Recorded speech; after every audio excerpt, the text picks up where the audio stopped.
Hi, welcome to Andrew Buckle book review of The Graphic Design Sourcebook by Robert Opie, 200 Years of Commercial Art. And this is an absolutely beautiful quality book. There's the details on the back. This book cost me £25. There's about 208 pages. Book came out in November 2023, so it's fairly recent. Now, you might be aware of his other books, the 1970s scrapbook, the 1960s scrapbook, and many others, of course, Edwardian scrapbook. Now, of course, this is not the same size. You can see there. It's not as big. I was expecting it to be that sort of size. I must admit, those scrapbook would have been amazing if it had. But still, I think this is just an absolutely stunning book all the way through. So I'm just going to go through it, show you what's in it. Now, one of the first things to say is that I wish there would be another volume or two or three or four. He must have vast amounts of these various things all tucked away. Obviously, his museum cannot possibly show everything. I've never been there, but I would love to see it. But it's just, I think this is just amazing. Certainly, I think this deserves at least 2 or 3 more volumes, if not more, because there must be different subjects he can cover over and over again, bring out even more of these sort of books. I would definitely be buying them. This one, look at the contents. It just covers so much. There you've got printing in the 17th century. It does go all the way back, obviously 200 odd years.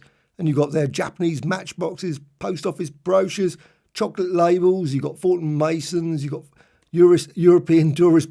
It's just absolutely stunning. I would love to see similar books, obviously Italian ones, maybe Mexican ones, German ones, whatever. That would be fascinating as well. Maybe they do exist.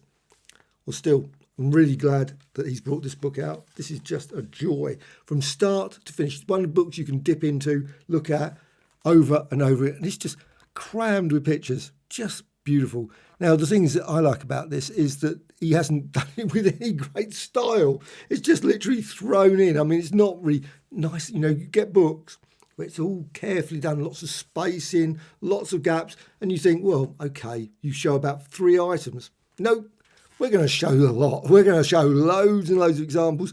And you can then look at it and make your own decisions about things. Obviously, he's got some comments there, social history.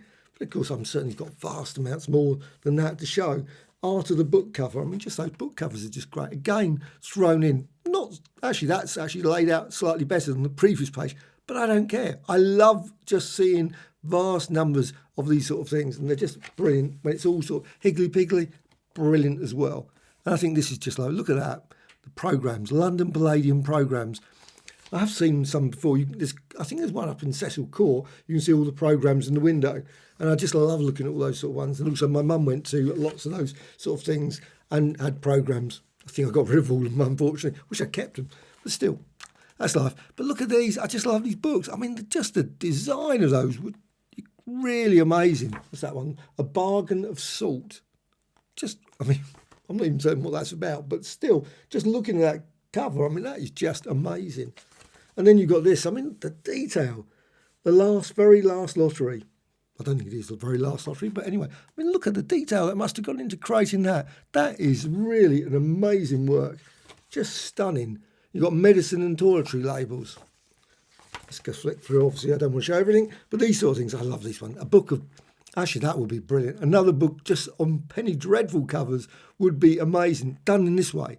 Sometimes, again, you get these books where it shows a big cover and you might get 15 or 20, 30 examples. That's it. Here, just throw them all in and you can see lots and lots of examples. I would love to see a lot more of these. They're just amazing. And of course, there was millions of them produced. Obviously, probably some of them haven't survived, maybe.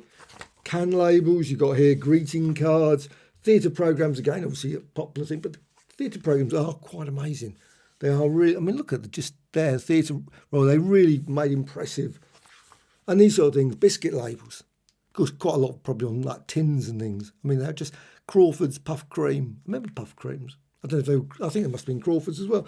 I have no idea who these ones are. Grey Dunn and Co.'s chocolate biscuits. I'm certain they were delicious. You've got McVitie and Price biscuits, thin arrowroot biscuits. Wow. And mistletoe. Oh, that's obviously a Christmas-based biscuit. You've got German graphics. And again, this would be nice. Just get a book of like solid German graphics or French graphic designs as well in this style.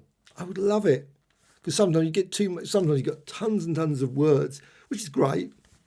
But sometimes it's just nice to actually look at the actual artwork and just, I mean, some of this beautiful Art Deco style. Just love that one. This is 1924 to 1935. just beautiful.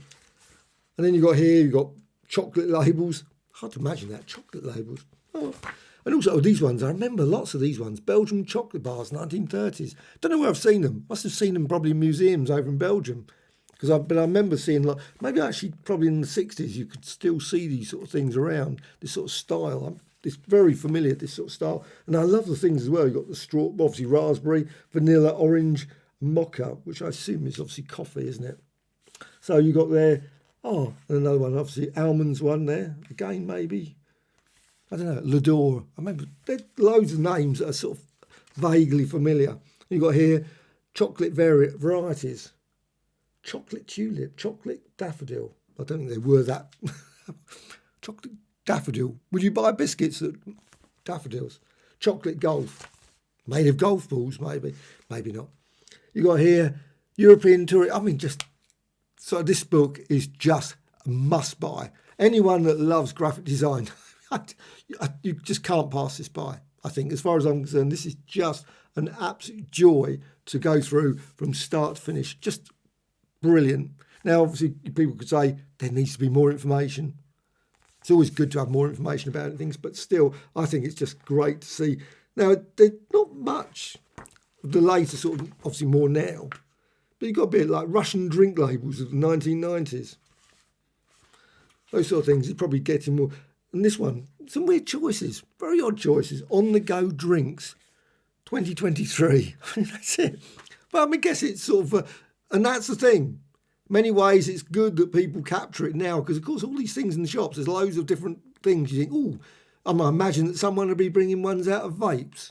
You can imagine that in 50 years, 100 years' time, people will be looking at the vape covers. Don't know, they don't very exciting, do they? But still. And you got that on the back, obviously you've got details there. But, of course, it's great that people do collect these. Otherwise, it just goes. It's just thrown in the bin, gone forever, and that's that. So it is good that someone has kept all these things. I mean, I keep a fair amount of stuff in nothing in comparison with this. It's just an amazing, amazing book. So I definitely recommend this. Robert Opie, the graphic design source book. And of course, I recommend his 60s, 70s Edwardian. I was always wondering why there was never a 1980s, 1990s one. I would love to have seen those. It was just a pity that he never brought one out. But I'd hope instead he brings out some more volumes like this because this is just a joy from start to finish.